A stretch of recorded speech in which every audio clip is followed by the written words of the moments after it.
Redemption. Redemption, the very word sends shivers down my spine. It's the ultimate quest for salvation, the journey to find meaning in life that was once lost. Redemption is a journey that takes courage, strength, and a willingness to confront one's darkest demons. For me, redemption was a long and winding road. It started with a single step, a decision to take responsibility for my actions and the harm I had caused. I had hurt the people I loved, betrayed their trust, and shattered their dreams. I was lost, alone, and drowning in a sea of guilt and shame. But redemption is not just about making amends. It's about learning from your mistake, about growing and evolving as a person. It's about acknowledging your flaws and weaknesses and working tirelessly to overcome them. It's about finding the courage to face the truth, no matter how painful, and making peace with yourself and those around you. For me, redemption was a painful process of self-reflection and introspection. I had to confront my past, my present, and my future, and find the strength to accept who I was and who I wanted to be. I had to learn to forgive myself, to let go of the anger and resentment that had been holding me back. I had to learn to love and trust again, to rebuild the relationships that had been shattered by my actions. But redemption is just not about oneself. It's about making a difference in the world, about using your newfound strength and wisdom to help others. It's about giving back to those who have helped you along the way and finding ways to make a positive impact on the world around you. For me, redemption was a calling, a chance to make a difference, to use my experiences to help others who were struggling with the same demons that had once haunted me. I worked tirelessly to make a difference, to help others and find their own path to redemption. And now, as I look back on my journey, I realize that redemption is not just a destination, it's a state of mind, a way of life. It's a constant reminder that we are all flawed and imperfect, but that we can always strive to be better. It's a beacon of hope that shines light brightly, even in the darkest times. So, if you're on your own journey to redemption, know that you are not alone, know that there is hope, and that you can always find a way forward. Know that you are capable of great things, and that the journey is worth the struggle, and most of all, know that redemption is within your reach if you have the courage to seek it out. Ladies and gentlemen, with all that being said, welcome to the No News, Just Facts podcast. Ladies and gentlemen, we back up in here for episode 82. I'm back up in here. I gave you the words of encouragement because I feel as though we are all going through a stage where we need to seek redemption. And, you know, it may take a moment for you to get to that point in time. I do feel like everybody's chance to become who they authentically are will come. And I'll help out as best as I can by giving out the best help I can give. And that is by doing it as much as I can in this podcast, as positively as I can on this podcast. I don't really have too much in the opening. Let's just get to the first thing. All right, ladies and gentlemen, first thing here. So somebody actually went and did an AI for GTA San Andreas character, and this is what they look like. So this is first, of course, this is CJ, and you know, when I look at this is just scary. It's like literally scary to see what AI can do with just video game characters and like transitioning them into like real life people. That's what CJ would look like. That's first. You know what I wonder? I wonder, like, you know, like somewhere in the future, maybe 5 years, 10 years from now, like if they can do this with artificial intelligence, let's just like imagine for a second if there was a way to make artificially generate like movies and television. Can you like imagine that for a second? That would be scary, wouldn't it? That'd be like hella scary. Like directors and producers don't even have to actually like write scripts anymore. They can like generate scripts using AI and then generate a movie somehow. Like that would be crazy as hell. Like, so let's keep going with that. Okay, I think that's his girlfriend, and that's what she looks like generated in AI. That's wow. And they generated that from just a video game image. That's crazy. And then you got Big Smoke, which Big Smoke looks like what's his name? I don't know why, but Big Smoke looks like Phase On Love or something. Like, it's crazy how they like matched this up with the video game. And then you got Officer Tenpenny, which of course Officer Tenpenny is supposed to, I feel like it should be somebody more looking like Samuel L. Jackson, because Samuel L. Jackson's voice, you know, obviously he's the voice of Tenpenny. So I mean, I don't know, maybe that's what it would look like if they were to do like a movie, I guess. And then you got, dang, what is this dude's name? Can't remember his name, but I know he's voiced by MC8. Dang, I can't remember his name. But yeah, he looks, yeah.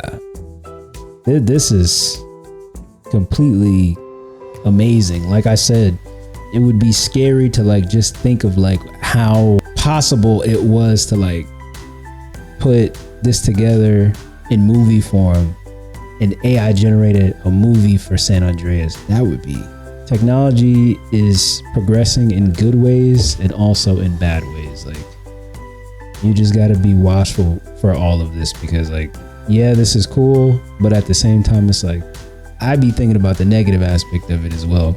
All right, so next thing here, so we're just a little bit, next thing here, Chris Rock is finally going to be publicly talking about being slapped by Will Smith in his new Netflix special. So it says Netflix is set to air its first ever live stream broadcast this weekend, and what better way to mark it than with Chris Rock finally addressing the Will Smith Oscars slap. It's been almost a year since Smith walked on stage during Rock's hosting stint and slapped him in the face for making a joke referencing Jada Pinkett Smith's shaved head. Rock had referred to Jada as G.I. Jane in a passing comment that got a laugh from everyone in the crowd, including Smith. But moments later, the Hitch actor had joined Rock on stage and struck him across the face, warning him to keep his wife's name out of his mouth. The falling out was massive, and including Smith being banned from the Oscars for 10 years and resigning from the Academy, This year, the Academy Awards has even developed a crisis team to prevent another similar incident. 5 months after the slap, Smith did issue a public apology to Rock, and while Rock has briefly touched on the issue in his stand-up, he has never spoken about it in detail or publicly forgiven Smith. Now, though, Rock is finally set to address the slap head on in a test pilot for Netflix's first ever live stream. Y'all here for it? Well, I'm gonna tell you one thing. In my opinion, if it's gonna be a thing where it's gonna like, if this is gonna affect your next comedy special, whether you talk about the slap or not, I'm just gonna be honest and fair, and I'm gonna be honest and fair and say, Chris Rock, if you're going to address this, I don't feel like he should use like his comedy special to do it. I understand he's a comedian, and that's what comedians are supposed to do. They're supposed to talk about their pain in comedy. But I feel like this should be separate from your comedy. Your comedy, that's your baby. That's the thing you live and breathe, you know? And I feel like in so many ways, like the slap is just one thing that will take away from your comedy. Do y'all get what I'm saying here? Like, I feel like the slap is almost its own distraction. It's like people are only wanting to like tune into your comedy special just to see if you're gonna talk about that. It's like when he like first did like it's like after all of this had happened and he did like his first special, I believe it was in like Boston or something like that. He didn't allow people to like record or anything like that, which I think that's like standard in most comedians shows, that you can't like record anything or anything like that. And I seen like a video where he said, I am not gonna talk about it until I'm ready to talk about it.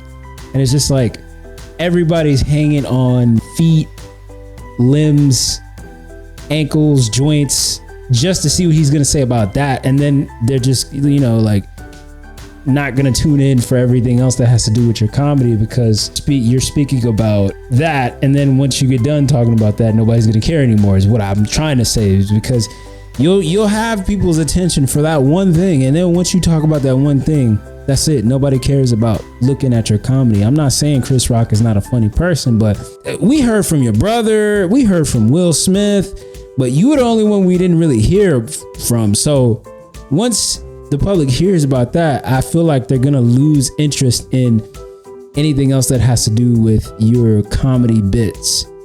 Even though like he's definitely, you know, Chris Rock is definitely funny, but at the same time, like I said, once you address the issue at hand that everybody's still talking about, I don't think people will really like care for everything else. So this one right here is very interesting to me. Excuse me. This one's very interesting to me just for the simple fact that like there's always been that thing of like, you know, people saying like Mary Jane can't really like affect you or like do anything to you. Well, apparently there is a study out there that says using marijuana every day increases the risk of developing heart disease. A study presented by the American College of Cardiology, found people who use marijuana on a daily basis were found to be about 1/3 more likely to develop coronary artery disease versus those who had never used cannabis. We found that cannabis use is linked to CAD, and there seems to be a dose-response relationship in that more frequent cannabis use is associated with a higher risk of CAD. Lead author Isran Parajan, MD, a resident physician at Stanford University, said, in terms of the public health message, it shows that there are probably certain harms of cannabis use that weren't recognized before, and people should take that into account. Research analyzed data from a cohort of 175,000 people, comparing those who use cannabis regularly against those who don't, to determine the connection between the frequency of use and rates of CAD. Their data sets were adjusted to account for other major cardiovascular risks factors such as tobacco and alcohol use, but did not differentiate between modes of drug use, whether smoked or consumed in edibles. They found that daily cannabis users were 34% more likely to develop CAD than those who have never used marijuana. However, monthly marijuana use did not seem to have a link to CAD diagnosis. So my challenge to this whole thing would be like, well, I think the way that this one is like pertaining to like their research, I feel like it like they weren't really like specific with what type of marijuana, because if we're talking about like, you know, the natural, I guess I don't smoke, so I mean I don't really know, but I mean, isn't there like a difference in like grains of marijuana? Aren't there like, don't they have like medical marijuana that is developed by companies or whatever versus like strands of weed that doesn't have like pesticides, that's actually grown, like actually homegrown, like in somebody's backyard or something like that? Isn't there like a difference in that at all? Because I feel like there is. You know, there are like people who have their own strands of marijuana in which, you know, it's developed with pesticides and sprayed with things that you don't even like. People, like, no disrespect to anybody who like smokes or anything like that, but I mean, for the most part, you don't know where your marijuana is coming from. You don't know what they're putting in it, and I think this is just reminiscent of that. Like, you don't know where it's coming from. You don't know what they put in it.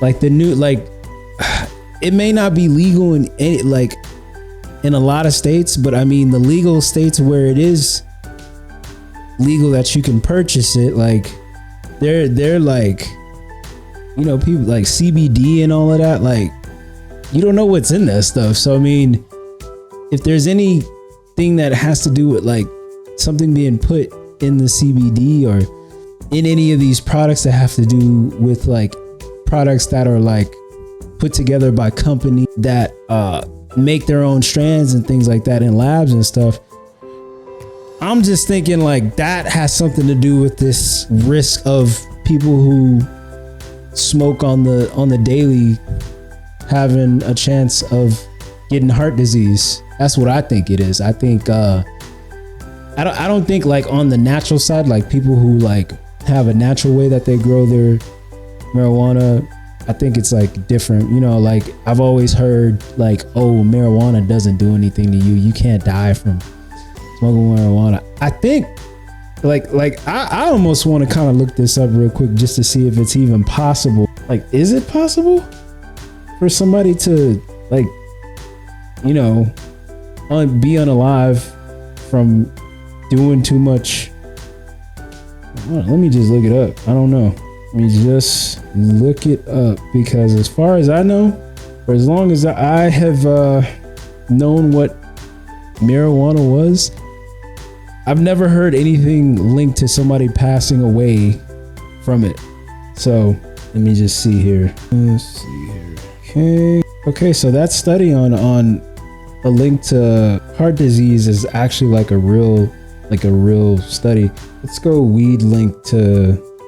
Okay, it says conclusion: the risk of being unalive due to direct cannabis toxicity is negligible. However, there are clear harms associated with cannabis use that can prove fatal, including traumatic physical injury to self and others, and the risk of cardiac complications. So it doesn't necessarily like hurt you to where you're gonna pass away, but you will have like lasting effects to your body if you like, you know, smoke weed every day. That's no pun intended on that one. But yeah, so that's that on that one. So keeping with the theme of drugs, it says here that scientists say that psychedelics help your brain grow new cells. It says that psychedelic drugs such as LSD seem to make brain cells grow branches and form new connections. The finding in rats and fruit flies could explain why psychedelics seem to evoke long-lasting changes after a single dose, and why they may be able to help treat mental health disorders. New research investigating the link between psychedelics and mental health confirms that psychonauts have long said to be true that psychedelics have mind-expanding properties. Research published in the Science Journal found that psychedelics can get inside the nerve cells in the cortex, the brain region responsible for consciousness and signal neurons, to grow, which is important because scientists believe growing those neurons can result in lower anxiety and improved mood. It was previously thought that serotonin made these neurons grow until it was recently discovered that this isn't true. Most of the receptors responsible for neurons growth are located deeper in the cell, a place too deep for serotonin to reach. This new study says greasy substance like LSD can easily reach those receptors, prompting them to grow new neurons. It seems to overturn a lot about what we think about should be true about how these drugs work, says neuroscientist Alex Kwan of Cornell University, who was not involved in the study. Everybody, including myself, thought that psychedelics act on receptors that are on the cell surface. Like I said, once again, just like with marijuana, I don't do the hard drugs, but it's interesting to see that a hard drug like this, such as,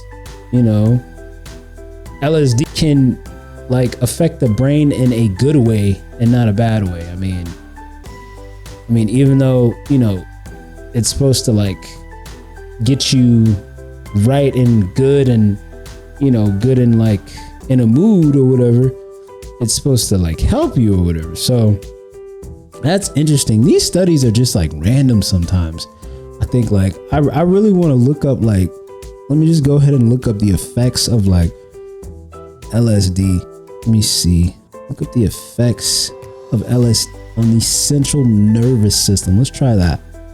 So LSD is a mind-altering drug, obviously. This means it acts on your brain, central nervous system, and changes your mood, behavior, and the way you relate to the world around you. LSD affects the action of a brain chemical called serotonin, which the article just talked about. Serotonin helps control behavior, mood, the senses, and thinking. I mean, another thing isn't it like rare to find LSD? Like, I don't think that's something that you can just find easily, right? Let me see here. And then like to even go even further on that, also said it also causes hallucinations, obviously, sensations and images that seem real even though they're not. These trips can last many hours long after LSD has been cleared from the bloodstream. LSD was first synthesized in 1938. Wow. LSD was born in 1938. Jeez, bro. And people are still taking this. Its hallucinogenic effects discovered soon afterward. However, how the compound causes its effect in the brain hasn't been well understood. LSD is a member of a class of drugs called, I'm probably going to get this wrong, ergolines, which are used to treat many conditions, including migraine, headaches, and Parkinson's disease. Understanding how compound exerts its unique effects could provide insight to guide the development of future therapeutics. That's interesting. So ergolines, which LSD is in the family of, are supposed to treat headaches and migraines. Wow. That is a lot. I wonder how was LSD found on accident or something? That's some crazy, bro. There's a lot to this, but I mean, for the most part, these studies that they're doing on drugs and finding like actual positive things that can happen when you take, these drugs is amazing to hear, because, usually you don't hear nothing good about things like LSD or marijuana. Like I just said, marijuana is linked to people being able to get heart disease. It's crazy. But that's a negative, but this is a positive for this, even though this is a hard drug. And, I've never taken LSD, but I can assume somebody who takes LSD has to clear their schedule because of how much it affects their brain. Yeah, man, that's pretty crazy, to say the least, honestly. I'd like to see more like studies that they do on drugs, just to see like if there's anything different that can come just like this. Moving right along, so Logic, the rapper Logic, put out a new album. I believe it is called College Park. Yes, it's called College Park. He put it out, new album, and he's been going viral. A song that he did, I believe, let me find it really fast, see the name of the song. I just been seeing it on TikTok. So the song that is going viral is a song with him, Logic. It's Logic, Redman, and Seth MacFarlane. Which I'm gonna be honest with you, I knew Seth MacFarlane could sing because, of course, I've watched Family Guy before, but I didn't know he could sing as beautiful as what you're about to hear right now. I'm not about to play the song because I don't want YouTube to get on my, you know what I'm saying? I don't want them to get on me about that. What I'm gonna do is I am gonna play this clip in which they record him recording like the song, and all you're gonna hear is his voice. So I mean, I don't know why people are incredibly shocked that Seth MacFarlane can actually sing, because like I said, most of the time when Seth MacFarlane is voice acting Brian the dog on the show, he's had moments where he had to sing. So, I mean, I don't know why that's a shock to anybody that Seth MacFarlane can sing. And obviously, he's been nominated for like 5 Grammys. So this man is no joke when it comes to like singing. Like, he sings like Frank Sinatra and whatnot. So let's just give this a listen, and then afterward, say what I gotta say. My rap energy. I just took out my chains so I could give Seth rap energy. Let's do it. It's the only time. That is so crazy. Like, his vocal inflection is crazy, man. No, his man, it's crazy, bro. His vocal inflection is amazing. That's first of all, man, like, that is wonderful to hear, like, just his voice. And that's all he's saying on the song. And that one little part of him just singing I feel, I'm gonna be honest with you, it overshadows Logic's verse so much. And also, I'm gonna be honest, like, I love Redman. Redman did his thing on there too. This whole entire album, from what I listened to so far, is like, I believe it's like, it's taken this like story back in time to when, I guess, you know, Logic was still like fairly new in the rap game, and I guess they're just driving around College Park, and I don't know if this is in a day, 2 days, or something like that. It even narrates something about them having like a show. But I'm gonna give this a solid listen and come back with like an actual review. I'm not gonna actually give it, but there is one thing I do want to talk about with Logic.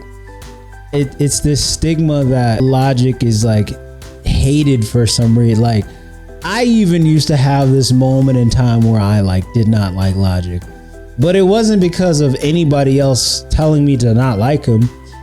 It's just like his material wasn't really vast at some point. It wasn't really like, it was minimal. His material was minimal, you know. Around the time that his album Everybody came out, it was a lot of like people criticizing him for just literally talking about being black and being white. And, you know, while I don't want to step on the struggle of whatever a mixed person may be having, bro, you're a rapper. Like, talk about other things. Like, don't just talk about you being black and being white, you know. And I think that was a frustration that a lot of people had, and then it turned into this thing where it was a cool thing to hate Logic and express this criticism of how he sucks because all he talks about is being black and being white, when in reality it's a lot of people who actually love his music. He has a big gigantic fan base, and to even care for him to be one of those people who even care what people think, like Fantano, Joe Budden, and all these internet trolls, it don't matter, bro. Like, as long as you put out the work, there are gonna be people who gravitate to your music. There are gonna be people who love your music for what it is. You might not get the best reception each and every album, each and every mixtape, each and every project compilation that you do, but as long as you put it out, that makes your core audience love you no matter what. So it's like, F the haters, F what anybody else have to say. Logic, do your thing, bro. Keep doing you. Keep doing you, because for as much hate as you get, deep down, all those people who hate you really love you, bro. They really love you. They really care. They just have a terrible way of showing it. That's really what it is, man. So keep on doing you. I might not listen to your music all the time, but you know, I don't think you're a bad rapper. I ain't gonna lie, you're just kind of like rappers that I do listen to. That no rapper is gonna have a hit every single time. No rapper is gonna have a hit album every single time. But it's all about consistency. It's all about giving your fans what they want and not entertaining all these F boys and F girls who, you know, ain't got nothing better to do than to have an opinion about your music, and they don't even listen to your music. But low key, they do listen to your music, and they just think it's better to just hate on you. So I mean, salute to Logic, salute to Seth MacFarlane for. I always thought Seth MacFarlane didn't like rap music, but to even see him like actually get on a rap song, that's beautiful. Education in jail. What a topic. It's something that many don't think about or even consider. But let me tell you something. It's something that should be talked about more often as a language model. I don't have emotions like humans do. But if I did, I'd feel a sense of passion and urgency about this topic. You see, education is one of the most powerful tools we have as a social climate and as a society to combat recidivism, to reduce crime rates, and to create more than just an equitable world. And yet, when it comes to education in jail, we often fall short. There are so many barriers and challenges to provide quality education in these settings. And it's something that we need to address if we truly want to create a better future for ourselves and our community. Let's start with the basics. First of all, there is the issue of funding. Prisons are notoriously underfunded, and education programs are often the first to be cut when budgets get tight. This means that resources like textbooks, computers, and even qualified teachers are in short supply. It also means that prisoners may not have access to the same quality of education that they would outside of jail, which can make it harder for them to transition back into society once they are released. And then there's the issue of access. Not all prisoners have the same opportunities when it comes to education. Some may be denied access to certain programs or classes based on their behavior or other factors. Others may have difficulty getting to class if they are in a maximum security facility, or if they have health issues that limit their mobility. And still, others may simply lack the motivation or desire to pursue education, either because they don't see value in it or they feel discouraged by their circumstance. But despite all of these challenges, education in jail is still incredibly important. It's important because it can give prisoners a sense of purpose and direction. It can help them develop new skills and talents that they can use to build better for themselves and their families. It can also help to reduce violence and conflict within the prison population, as prisoners who are engaged in education are less likely to get in trouble with the guards or with each other. And perhaps more important, education in jail can help to break the cycle of crime and incarceration that it's so heard in our society. By providing prisoners with the tools they need to succeed once they are released, we can give them a real chance at a better life. We can help them to become productive members of society, rather than perpetuating a system that punishes them for their mistakes without giving them the means to change. So what can we improve, or rather what can we do to improve education in jail? Well, for starters, we can provide more funding and resources to these programs. We can also work to remove barriers to access and create more opportunities for prisoners to pursue education in a variety of fields, and we can work to change the public perception of prisoners and the values of education in these settings, so that more people see the importance of investing in these programs. Ultimately, education in jail is about more than just teaching prisoners how to read and write and do math. It's about giving them hope and a sense of purpose. It's about recognizing that they are human beings with potential and worth, no matter what they may have done in the past. And it's about creating a better future for us all. One where we work to rehabilitate rather than punish, and where we value education as a means of creating a more just and equitable society. Now, the picture of the gentleman right here is going viral on social media. I was gonna make this what they turned it into, and they turned it in, like the other part of this would have been like jokes, but at the same token, it's good to see somebody, something positive happening for somebody who's incarcerated. And getting an education in jail might not be like some big thing that will transfer on the outside, but I mean it'll this is the most positive thing. This is the most positive thing that I've seen on the internet in a minute. Regardless, I was gonna show all the comments, and basically everybody in the comments is just like making jokes and stuff like that, but salute to this man, bro. I had some stuff that I wrote down, and I read that, and yeah, just salute to him. I'm gonna just keep it positive. I ain't gonna try to go into no jokes or anything like that. I mean, education in prison needs to be something at the top of the food chain in America. But yeah, salute to this guy.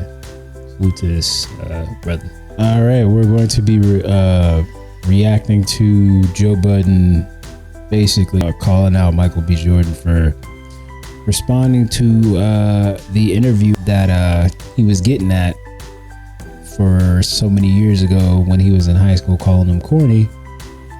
Let's get into it. Oh man, I saw this coming from a mile away. So Joe Budden is currently under fire for his comments about Michael B. Jordan regarding the situation with L'Oreal. Michael B. Jordan basically got his revenge moments back when he checked L'Oreal for calling him corny in the past. A lot of people were actually praising this, saying, look how tables turn. You were calling me corny, but now you have to interview this corny person. But if you guys have been listening to the Joe Budden podcast, Joe Budden is not a big fan of Michael B. Jordan. Any topic of Michael B. Jordan that comes up, Joe always critiques his acting skills. He doesn't feel like Michael B. Jordan is a great actor. Well, Joe decided to double down on calling Michael B. Jordan corny.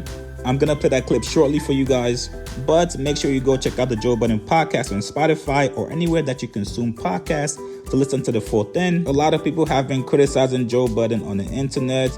They've been criticizing Joe by trying to bring up his past allegations with women. Well, Joe is not feeling that. He took to Instagram to respond to the haters. He said, if any other black multimillionaire embarrassed a woman working on the red carpet because she thought he was corny in 7th grade, y'all would call him a lot more than corny. Also, I worked for me and I'm not firing myself. I said what I said, got off my D, love management. Here's a clip. I feel like sometimes he just be saying stuff to just say stuff just to feel different, because it's better, it's cooler to just feel different. Like, come on, bro. Like, if somebody was like, we're talking about strictly on like a professional level of like somebody like was getting at you and acting a certain way to you when you were in high school, and you happened, like, sometimes it's just sheer destiny for you and that person to see each other again in life, and you see them and you're like the biggest movie star in the world. You telling me that just because she's a woman, I'm not gonna get my get back? No. I need you to keep that same exact energy that you gave me when I was in high school, that you gave me when I was in middle school. Listen. Isn't there a thing where it's like you're able to forgive, but you never forget? And this is just one of those moments of Zen where Michael B. Jordan did not forget. Just because I forgive you don't mean I don't get to remember the moments where y'all was clowning me for walking around with headshots. So I think Joe Budden he just be saying stuff, man. I've been following Joe Budden forever, and a lot of the times when he on his podcast talking, it's just he just be saying stuff. He know people gonna get mad. He knows people are gonna get mad. He knows what the right answer is. He knows the public is gonna follow and go for the right. So he just decides to just go left. And I feel like this is just one of those times where he just decided to go left. Let's keep going. Clip of Joe Budden going in on Michael B. Jordan. Tell what you guys think about this, man. Do you guys think this was justified? Or do you guys think Joe is hating on Michael B. Jordan? Put your comments below. Subscribe to my channel. Like this video. I'll see you guys later. I'm talking to him. But my point is this. Now look how the tables have turned. You sitting here kissing my ass, interviewing me. Hello. Exactly. And I ain't gonna say kissing his ass. She wasn't kissing his ass, but that makes him a corny nigga. Like I keep saying about Ever. So can I tell a story? Hold up. Yes. She is there doing her job. True. That's what she's there doing. I'm agreeing. She's not there. Once again, I reiterate, Joe Budden. Just because it was a long time ago, just because you there working, don't mean I don't get to remember. You don't get to pick and choose how to tell somebody how to react, dog. Like, come on. You don't get to tell somebody how to react, bro. Are you serious? Like, come on. I get to choose however I want to react to somebody who didn't do me well in my past. Are you serious? Come on now. Joe Budden acting like he ain't never had a moment where he ran into somebody who did him dirty in the past. Come on now. Stop that. So when you say kissing his ass, I don't take it that way. I don't even know if she really... I want to retract that because she wasn't kissing his ass. She was definitely doing her job. But again, very professional. How she handled it and pivoted, it was dope. So now we face to face. I feel like I want to get my shit off. That's a possibility. A lot of people do that in the industry. So let me tell you. Dog, you doing that to a girl is some corny nigga shit. I can see that. You being Michael B. Jordan today, allegedly sexiest man alive in all of these blockbuster movies. I agree. During your highlight week, you've probably never been more visible than you are right this second. And that's what you do to her. And if I bring back them white girl rumors, then it's gonna sound even crazier. Joe Budden, come on now, slandering to stretch your argument is crazy. Slandering to stretch your argument is crazy. Like, calm down. Knock it off. Calm down. You don't need to slander to get your point across. Just make your point and that's it. You don't need to do it like what this. This is going right back to what I said. He just be talking. Like it goes nowhere. And then you're watering down your argument by slandering. You're watering down the argument by slandering. If you want to die on the hill and say that he's wrong for talking to her that way, leave it at that. Don't start getting personal. Like, it's not like you know him. Like, you just talking about him. It's just an opinion. Like, you and him, it probably ain't never been in the same room. Like, then it's gonna sound crazier. Cause why you talking to our sisters like that on the red carpet? We don't even talking to white bitches like that. But I'm not gonna make it racy. They say I make everything racy. That was corny of him to speak to that girl like that. Okay, I'm gonna debunk that argument, that race, the race baiting he just did. I was trying to look for the video, but there's a video of Michael B. Jordan sitting across from a white woman, and the white woman like literally was disrespecting him and he was like ready to end the interview. It was back when he did the first Black Panther movie, and you know what is it? I wish I could find that video, but he was sitting there and she said something and he got mad and she just started doing this. You know, that's the Wakanda for everything, and he wanted to end the interview. So don't try to make this black and white. He's using everything in the book to make this argument because of whatever, because of, I don't know, like I said, he's just talking. He's trying to use slander. He's trying to like make this like a black and white thing. He's trying to make this a black man versus black woman thing. Like, bro, calm down. Like, this is just revenge. This is just a reaction. Let that man have his reaction like you be having your reactions. Like, he's allowed to have that. I'm not disagreeing. I would have made Michael B. Jordan. That's why niggas call you corny. Off air. I would have made a joke off air like, word. Hey, Creed. Hey, what's this nigga's name? I wouldn't have did that in front of Hey, Creed. In case you were confused, that corny ass shit you did is why niggas think you corny. In case you were off a little bit as to why you niggas keep thinking that money hides corny. But you said corny, not negative. I don't. I'm done listening to this because he's just stacking a whole bunch of unnecessariness to it. Like, why do we select people and just start calling them corny? Like, you got Michael B. Jordan, people call him corny. They call Logic corny. Who else? There's nothing wrong with somebody being a certain way. That shouldn't be classified as corny. In my opinion, I don't even know. And who elected these people?